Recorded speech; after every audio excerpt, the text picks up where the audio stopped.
ऐसे पार्टी के लोग चुनाव लड़ रहे हैं जिस पार्टी का पूरे बिहार में जमानत जब्त है। अब उस पार्टी के नेताजी कह रहे हैं हम लड़ेंगे। पीके को आप जमानत जब्त नेता बता रहे हैं, लेकिन वो दावा कर रहे हैं कि बाकी फिर को लोग इस बार बदलाव करेंगे। दावा तो बिहार में बदलने के लिए किए ही, ते भाजपा की बी टीम के तौर पे सरेंडर करके भाग गए, सबकी जमानत जब्त हुई। और सरकार के प्रति जो नाराजगी है उसका हम लोग को, हमारी कैंडिडेट रेखा गुप्ता वहाँ चुनाव जीतेंगी। और इस तरह से अवैध FIR अगर प्रशासन ले रहा है तो बिहार में कोई आंदोलन नहीं हो सकता। कौन विरोध दर्ज करेगा?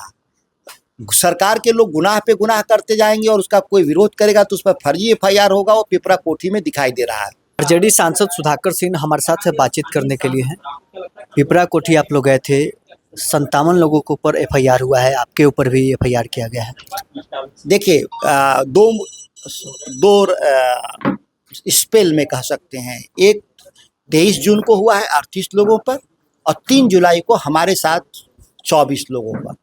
और ये जो FIR है, ये FIR सरकार के कर्मचारी नहीं करते हैं, ठेकेदार करते हैं, कराया जाता है उनसे। जो भू माफिया जो है ठेकेदारों के सरदार राधा मोहन सिंह, सरकार में बैठे हुए लोगों का इतना ही गुनाह है कि उसने FIR क्यों लिया, अवैध FIR। और इस तरह से अवैध FIR अगर प्रशासन ले रहा है तो बिहार में कोई आंदोलन नहीं हो सकता। कौन विरोध दर्ज करेगा? सरकार के लोग गुनाह पे गुनाह करते जाएंगे और उसका कोई विरोध करेगा तो उस पर फर्जी FIR होगा। वो पिपरा कोठी में दिखाई दे रहा है। ठीक यही घटना महात्मा गांधी के भी साथ हुआ था। जब वो गए थे अंग्रेजों के खिलाफ नीलहा आंदोलन में तो उन पर भी FIR दर्ज कर दिया गया था। उनकी गिरफ्तारी भी हुई थी उस मामले में। और आज हम देखते हैं जब लोकतंत्र, देश की आज़ादी के बाद लोकतंत्र, तो ठीक अंग्रेजों से भी ज़्यादा ये लोग कुख्यात हैं। अंग्रेजों से भी ज़्यादा ये आज के दिन में लोगों पर अत्याचार कर रहे हैं, अपने नागरिकों पर अत्याचार कर रहे हैं। कौन करवा रहा है, सम्राट चौधरी या राधा मोहन सिंह? देखिए, सम्राट चौधरी की पुलिस जरूर है और कलेक्टर, तो राधा मोहन सिंह वहाँ स्थानीय स्तर पे अगर वो माफिया तंत्र चला रहे हैं तो सम्राट चौधरी अगर नहीं रोक पा रहे हैं तो सम्राट चौधरी विफल मुख्यमंत्री माने जाएंगे।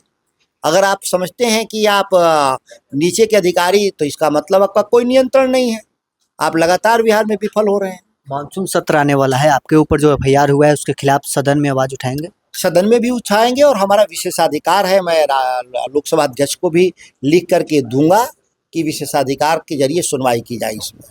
बांकीपुर विधानसभा उपचुनाव हो रहा है, आरजेडी की ओर से भी प्रत्याशी उतारे गए हैं। राष्ट्रीय जनता दल तो यहाँ हमेशा लड़ा है, सेकंड हम पोल किए हैं, 85,000 वोट पाते हैं। अभी भी लड़ेंगे मजबूती से, इस बार जीतने के लिए लड़ेंगे। अब कुछ वोट कटवा जरूर खड़ा हो गए हैं भाजपा की बी टीम के तौर पे कंफ्यूजन करने के लिए। और ऐसे पार्टी के लोग चुनाव लड़ रहे हैं जिस पार्टी का पूरे बिहार में जमानत जब्त है। अब उस पार्टी के नेताजी कह रहे हैं हम लड़ेंगे। पीके को आप जमानत जब्त नेता बता रहे हैं, लेकिन वो दावा कर रहे हैं कि बाकी फिर को लोग इस बार बदलाव करेंगे। दावा तो बिहार में बदलने के लिए किए ही, ते भाजपा की बी टीम के तौर पे सरेंडर करके भाग गए, सबकी जमानत जब्त हुई।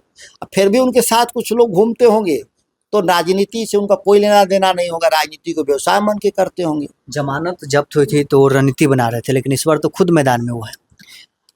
वो तो रणनीति मोदी जी के लिए भी बनाए थे, वो तो नीतीश कुमार के लिए भी बनाए थे। कहते हैं कि सबकी सरकार हम बनवाए, लेकिन एक MLA नहीं जिता पाए अपनी पार्टी का, जमानत भी नहीं बचा पाए। अब अपनी जमानत भी देख लेते हैं क्या बचा पाते हैं, नहीं बचा पाते। नीति नवीन का ये गढ़ वाला सीट है, आपको लगता है कि आरजेडी यहाँ पर जीत दर्ज कर पाएगी? निश्चित तौर पे हम जीतेंगे।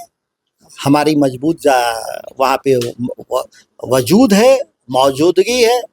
और सरकार के प्रति जो नाराजगी है उसका हम लोग को, हमारी कैंडिडेट रेखा गुप्ता वहाँ चुनाव जीतेंगी।